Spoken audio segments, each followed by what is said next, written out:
अब सभी को जय मसीह। और आज हम पढ़ेंगे उत्पत्ति उसके 2 अध्याय उसके 7 ऐसा पढ़ेंगे। तब यहोवा परमेश्वर ने आदम को भूमि की मिट्टी से रचा और उसके नथनों में जीवन का श्वास फूंक दिया और आदम जीवित प्राणी बन गया। और यहोवा परमेश्वर ने पूर्व की और आदन में एक आदन वाटिका लगाई और वहां आदम को जिससे उसने रचा था रख दिया। और यहोवा परमेश्वर ने भूमि से सब भांति के वृक्ष जो देखने में मना और बीज जिनके अंदर फल खाने में अच्छे हैं उगाए और वाटिका के बीच में जीवन के वृक्ष को और भले या बुरे ज्ञान के वृक्ष को भी लगाया। उस वाटिका को सींचने के लिए एक महानन आदन से निकली और वहां से आगे में 4 धाराओं में बढ़ गई। हाल में प्रार्थना करिए।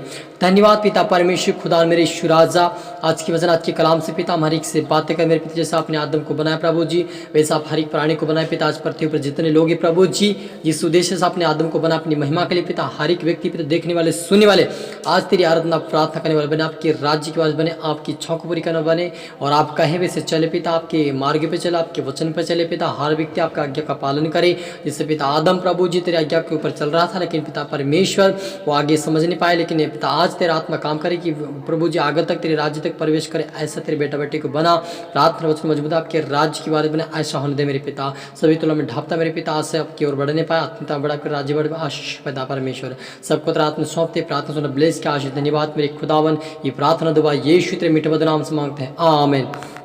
तो मेरे अजीजों, क्या हुआ कि परमेश्वर ने जब आदम को मिट्टी से रचा और उसको परमेश्वर ने उसके अंदर श्वास फूंकर उसको जीवित प्राणी बना दिया।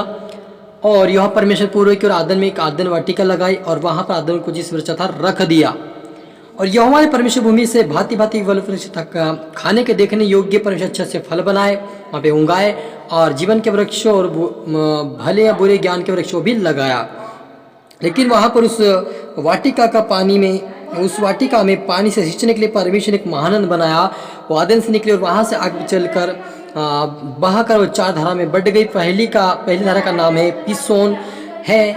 यह वही है जो हवीला नामक के सारे देश को जहाँ सोना मिलता है घर घेरे हुए हैं। उस देश का सोना चोखा होता है, वह मोती और सुलेमानी पत्थर भी मिलते हैं। दूसरी नदी का नाम गिहोन है। यहाँ वही है जो आकाश की जो कुश के सारे देश को घेरे हुए हैं। और तीसरी नदी का नाम है हिदिकल है। ये वही है जो अश्शूर के पूर्व की ओर बहती है। चौथी नदी का नाम है फराद।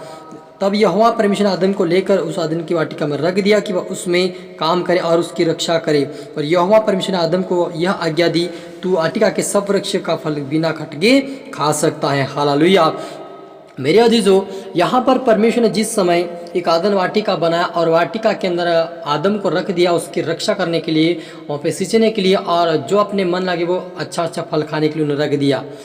लेकिन परमेश्वर ने जो 4 नदी को जो परमेश्वर ने बनाया उसमें एक महत्वपूर्ण एक फरात नदी। मेरे अजीजों, जब हम प्रकाशित वाक्य के अंदर पढ़ते हैं 19, 20, 21 के अंदर, तो वहाँ पर परमेश्वर यहोवा ने फरात नदी के बारे में लिखा है कि जब फरात नदी सूख जाएगी तो उत्तरी दिशा से आने वाले राजाओं के लिए एक मार्ग खुल जाएगा और वह बड़ा युद्ध करेंगे। हालेलुया। तो मेरे अजीजों, यदि आज हम देखते हैं तो जो परमेश्वर का वचन कहा हुआ है वो आज हमें पूरा होते हुए दिखाई देता है, क्योंकि जो फरात नदी है मेरे अजीजों आज पूरी रीति से वो सूख चुका है।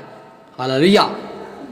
यरूशलेम में परमेश्वर ने इजराइल देश के अंदर यरूशलेम के अंदर परमेश्वर ने उस नदी को सुखा दिया है ताकि आने वाले राजाओं के लिए वो महायुद्ध खड़े हो जाए।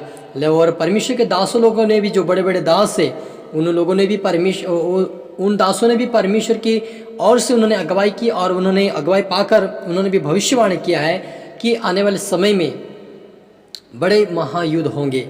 हालेलुया। तो इसलिए मेरे अजीजों, आप पर मुझे सतर्क होना है, क्योंकि परमेश्वर ने आदन को भी इस वाटिका का रक्षा करने के लिए रखा था। लेकिन इस आदन की वाटिका के अंदर जो स्त्री थी परमेश्वर ने बनाया था आदम के लिए, उसे एक सांप ने पूछा, क्या तुम इस वाटिका के फल खा सकते हो?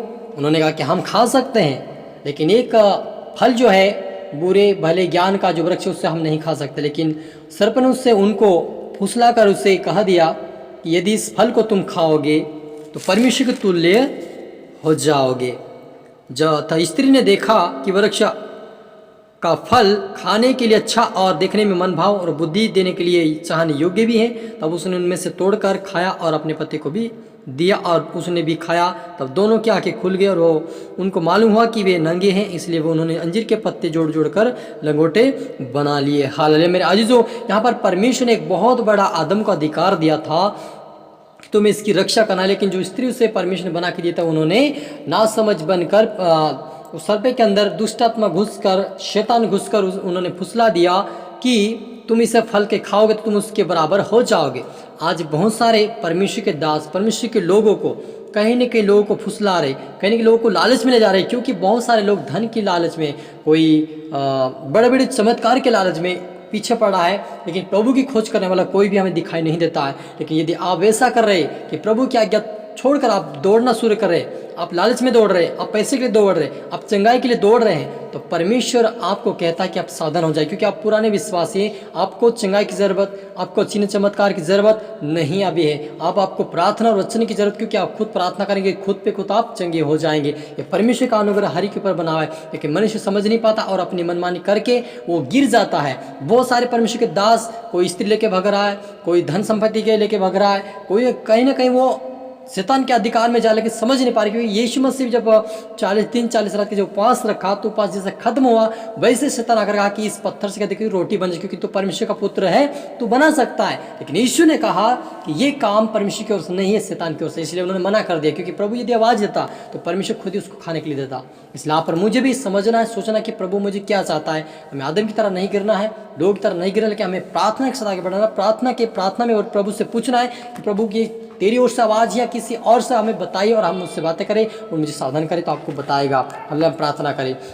धन्यवाद पिता परमेश्वर खुदा मेरे ईश्वर राजा, प्रभु जी आज के कलाम से पिता हरि को आशीषित कर, आत्मा और मसा से भरपूर समझ बुद्धि ज्ञान दे मेरे पिता, कोई भी भटकना ना पाए प्रभु, लेकिन आपका वचन के लेकर चलने पाए, आज्ञाकारी बनकर चले पिता, आपके नाम को चौथा आपकी महिमा करने पाए पिता, हर व्यक्ति देखने वाले सुनने वाले आशीषित होने पाए, जिससे पिता परमेश्वर अपने दूत को भेजकर पिता यीशु मसीह आपकी रक्षा किया पिता परमेश्वर, ऐसे अपने पुत्र की रक्षा की वैसे पिता अपने हरि को आत्मा दिया, वो हरि की रक्षा करे पिता, कोई भी पाप में नहीं गिरे, कोई भी कमजोर ना पिता, कोई भी रास्ते में नहीं गिरे, लेकिन उठकर खड़ा होकर तेरी सेवा में बढ़े, हर विश्वासी प्रभु मजबूत बने, आपके राज्यवारिस बने, ऐसा होने दे मेरे पिता, सबको रात में सौंपते मेरे पिता, प्रार्थना सुना आशीष के धन्यवाद खुदावन, ये प्रार्थना दुआ यीशु तेरे मीठे मधुर नाम से मांगते हैं, आमीन।